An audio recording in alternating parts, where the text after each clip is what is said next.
আপনি যেমনটি বলছিলেন আসলে দক্ষিণ লেবাননে আহ, ইসরায়েলি ড্রোন হামলায় নিহত দুই বাংলাদেশি নাগরিক দুইজনের বাড়ি কিন্তু সাতক্ষীরা। একজনের বাড়ি সাতক্ষীরা ভালুকা চাঁদপুরের যুবক শফিকুল ইসলাম এবং অন্যজন নাহিদুল ইসলাম নাহিদ, তার বাড়ি আশাশুনি উপজেলার কাদাকাটি গ্রামে। আমি এখন রয়েছি শফিকুল ইসলামের ভালুকা চাঁদপুরের বাড়িতে। সেখানে কিন্তু দেখতে পাচ্ছেন শোকের মাতম চলছে এবং বিশেষ করে তার পিতা কিন্তু অনেকটা বাকরুদ্ধ হয়ে পড়েছেন তার সন্তানের শোকে। তার একটাই দাবি, দ্রুত যেন সরকারিভাবে তার ছেলের মরদেহটি তিনি হাতে পান এবং ভালোভাবে দাফন সম্পন্ন করতে পারেন।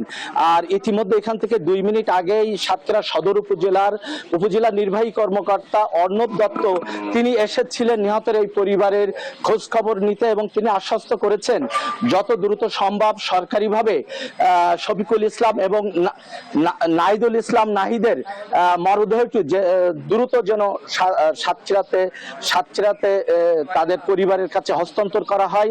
সে ব্যাপারেও কিন্তু ইউনো অর্ণব দত্ত ইতিমধ্যে আশ্বস্ত করেছেন।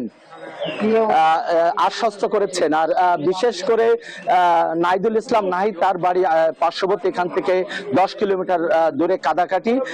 তার পিতামাতা 200-র বেশি সার্ভিস ও ফিচারে লেনদেনের সব বিকাশ অ্যাপে সম্ভব।